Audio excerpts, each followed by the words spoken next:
I've made quite a bit of progress on our rendering of our 3D maps for our running videos. I'm just going to share some updates uh, for today to explain to you all the interesting things I did. Now, why are we doing these 3D maps? Remember that we wanted to make our running videos more exciting. We're going to show a map at the beginning of the video to indicate where the starting point is, and we're going to show a 3D map to visualize that point. Also, at the end of the video, we will have another 3D map to show where the run ended. We decided to use Mapbox, which has 3D maps, and we will render them inside the Unity 6 development environment. This is a tool for creating 3D games, and we're using it to render 3D graphics. As you can see, we got most of it done right. This is the Queenstown MRT station. This ball here represents our starting point. We want this ball to drop onto our starting point to indicate where it starts, this gold-colored ball. And we will have a similar animation for our end of the end of the video. Okay. So notice that our camera is doing a fly-through. It will fly off from a high location above, then it will slowly swoop down towards the start point. And the start point is indicated by this glowing gold ball. And the gold ball is, in fact, dropping. It's dropping from a height. Then now you can see that it's slowly bouncing up, just to give it more interest. Now, I did quite a lot of changes to make this happen. Let me explain what I did. In the last video, I talked about creating a Cine Machine camera. If you have forgotten that, it's under Game Object, Cine Machine camera, and this is a dolly camera with spline. We are moving our camera on a spline curve. When you do that, it will create a dolly spline, and this tells us how to move the camera, right? And that's the important part. Okay, so the parts that I changed are this. Through some trial and error, I realized that these are the right coordinates. X, Y, and Z. X should stay at 0. Our map is centered at 0, 0. And if you're wondering why Queenstown MRT is always at 0, 0, that's because when we click on the map setting here, we can see that the latitude, longitude, this is the latitude, longitude of Queenstown MRT, which I copied over from Google Maps. Therefore, coordinate 0, 0 is always at the Queenstown MRT. Now, for the motion, now we start at, right, I would say that the Queenstown MRT is centered at 0, 0, 0, X 0, Y 0, Z 0. Therefore, I'm staying put at X 0. Now, why did I change X from? Why did I change the X from 0.3 decreasing to 1? Remember that this is a spline. It will smoothly interpolate the points. This means that it will interpolate Y from a value of 0.3 to 0.1. Why did I do that? The reason is that we are looking at a decrease in height. Y represents the height of the camera. 0.3 is what we saw earlier on. It's like way up in the clouds, looking at the MRT station and the building from above. And we slowly descend to 0.1. Therefore, 0.3 to 0.1 represents a descending motion of the camera from high above to below. Now, why did we move Z from 0.1 to 1? Well, 0 is the MRT station. Now, we said that Y coordinate represents the up-down direction, right? Therefore, X and Z represents the left-right, the plane, the flat terrain that the map that the MRT station exists on. When we move the Z coordinate from 0.1 to 0, we are slowly pushing the camera forwards towards the MRT station. At point 0.1, we are still 0.1 units away behind the MRT station. Then as slowly we will push towards the camera until we hit 0, which is the MRT station, right? And therefore, this explains the motion of our camera. We are descending slowly from a high point to a low point, almost close to the ground. The ground is 0. We are a bit above the ground. And we are pushing the camera towards the MRT station. 0.1 means that it's still further away, and 0 means that it's precisely at the MRT station. Now about this golden ball, how did I do that? To do that, I use a right-click 3D object, then I selected sphere. These are the settings for my sphere. Now, again, remember that y coordinate represents the height of the object. We put it like 0.1. This is a bit lower than our starting point of the camera. The camera starts at 0.3, which is very high up. So 0.1 is just above the ground. And Z, we pushed it at 0.1 because our starting point is a bit off from a bit behind the MRT station. That's why I put it at 0.1, not 0. Right. The other thing that I changed is the material. The material, I changed it to gold. There are a few materials built in, but the gold seems to be the one that stands out the best. So I'll just use gold for now. Maybe later I'll create a more eye-catching material, but gold looks okay for now. Let's see, anything else that I changed down here? No, not quite. The rest are quite standard. I'll talk about the animation in a while. One thing that I did with the Cine Machine camera, going back, in the previous video we were doing a tracking target of the map. This means that whenever the camera moves, it will point towards the map, which is 00, our MRT station. Now we kind of tweaked it a little bit. We are now pointing the camera at the sphere. The sphere is dropping from 0.1 to 0, and it becomes our center of attention. Therefore, our camera should always rotate to face the sphere. If it goes down, the camera will go down with it. And when the sphere goes up, bounces up slightly, the camera will go up with it. Right? That's the change. Now we have two animations that we created for the camera as well as the sphere, and they are here. Okay, the animation is running too quickly. I had to change the scale.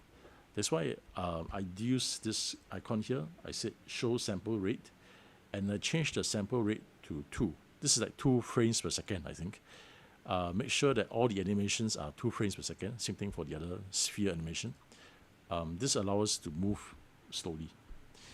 Now, the camera setting I'm setting is at 0. Okay, remember that this property we saw earlier on is linked to this position property. Position is a number from 0 to 1 that represents the point on a spline. 0 is the beginning of a spline. 1 is the end of a spline. 0.5 is the middle of a spline. Therefore, at the beginning of the animation, we started at 0. This will tell us that go to the beginning of a spline. Then we see that there is a next keyframe here, and the value now jumps to 1, which means that from 0 to 30 frames, it will slowly increase. You see this number changing? It will slowly increase from 0 to 1, right? Yeah, we see the camera moving, in fact. Then we will stay there for a while. At 100 frames, we stay put at 1. This allows us to freeze the camera for a while at that position in time. We will not move the camera. Okay. Now, we have an animation also for the sphere. The sphere animation is such that we are now setting the position of the sphere. This comes from here. Initially, our position is 0.1 for the y, that means the height. 0.1 for the z, which is the distance from camera. Now, at frame 30, we will drop our height to 0.02, just slightly off the ground. If we put position 0, our sphere will go through the ground, which will not look nice. Therefore, we'll just stop a bit above the ground, 0.02. Therefore, from 0 to 30 frames, we notice that the Y keeps changing. That means our ball is dropping from 0.1 all the way down to 0.02. Then at the 100th frame, we put in a keyframe here that will rise up to 0.05. Remember that at frame 30 was 0.02. Now we have a frame here that's at position 0.05, at height 0.05, which means that from frame 30 onwards, it will slowly rise up to 0.05. This is the bouncing part of the motion. Right? Yeah, and that explains why we have this animation here. Our camera will start at a high point, which is at Y value of 0.3, like this. It will slowly descend down to 0, I think. Then our ball at the same time will also slowly drop from 0.1 to 0.05. And then it will rise up slowly. Notice that at all times the camera is pointing towards the ball. It will always keep the ball in the center of the frame. Right, and that's our effect. Now I'm trying to recall what other settings I made. I did change some settings on the rendering. Let me see. Okay, when I click on the map camera, I remember changing the anti-aliasing. The quality was quite bad earlier on. By default, it says no anti-aliasing. I changed it to use a temporal anti-aliasing. And once you select that anti-aliasing, you have to use post-processing. This will give us very high quality rendering. Yeah, it will look a lot nicer. Yeah, everything is the same. Yeah, just remember that when you start playing back this animation for recording, make sure that you do not click on CD machine camera. Yeah, if you click on CD machine camera and look at you see this the crosshairs, they appear. Click on something else, like click on map camera. The crosshair will disappear. This is important because as you record the video, it will record the crosshair. We don't want the crosshair. Now, next problem that we solve is that how are we going to record this into an MP4 file that we can import into Adobe Premiere? The solution is this. We go into Window, Package Manager here, and we look for this recorder under Unity Registry. Install the Unity recorder. Once that's done, do a Window, General, Recorder window. Then add a recorder, add a movie, and this will appear here. The settings I made, frames per second, I'm setting it to 29.97. Our videos are in 29.97 frames per second. The game resolution I set to 4K, so I switched this to 4K to match the resolution of our video. Then you automatically put it into this folder here, and every time you record, it will go into a new file name. Right now it's the 8 file. All right, let's try recording this. To do that, just click Start Recording or this big red button here. Notice that it will start our project automatically, and then it will start rendering every single frame in very high quality. Yeah, you see that our camera is now descending from above to below. Our gold ball is also dropping slowly.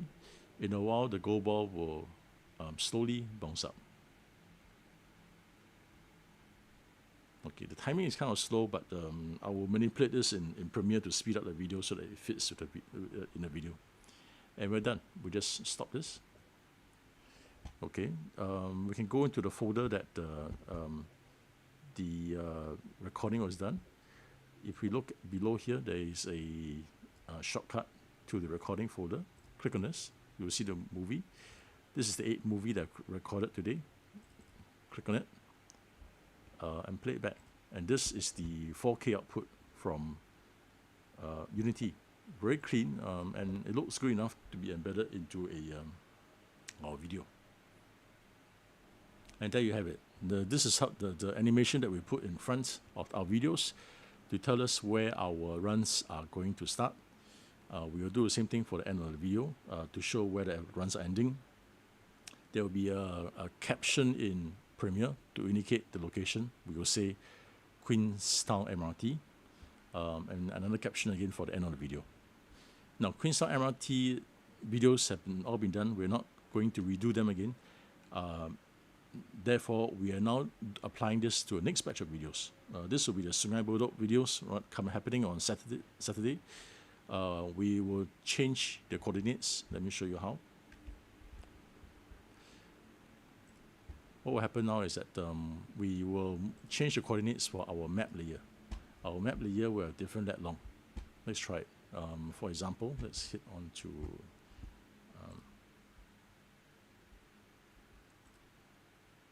okay. We're going to run it at Bedok.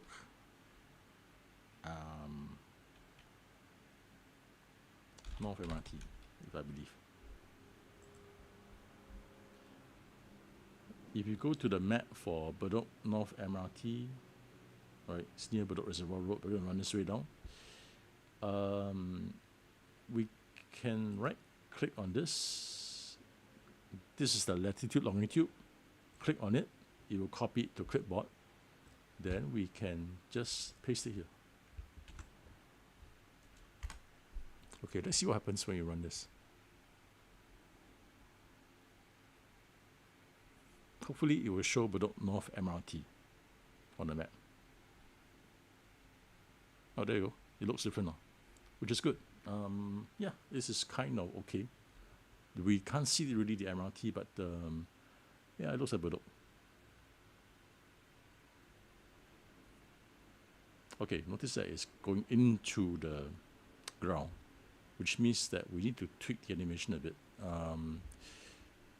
The sphere need to drop until okay, not too low. 0.02. Okay, it was at 0.01. Let's move it up higher, 0.04, and run it. Yeah, it's going to be a bit of trial and error to figure out the right settings, but let's shift it up. Now the ball shouldn't drop so low, it will drop a bit higher.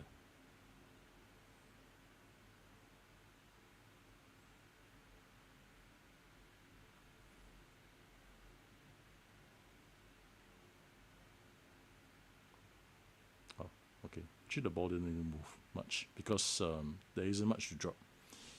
Why don't we do this? We will drop the ball from a higher location. It's dropping from 0.1, which is kind of low. Let's drop it from 0.2. Okay, and it's not syncing up, but let's change it to set synchronize, 0.2. Okay, so you go from 0.2 down to 0.04. Let's try this.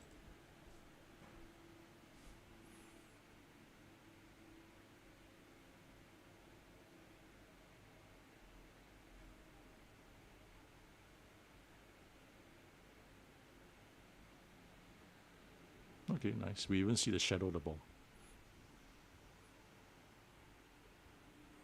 Make sure the ball, yeah, great. The ball doesn't go into the ground.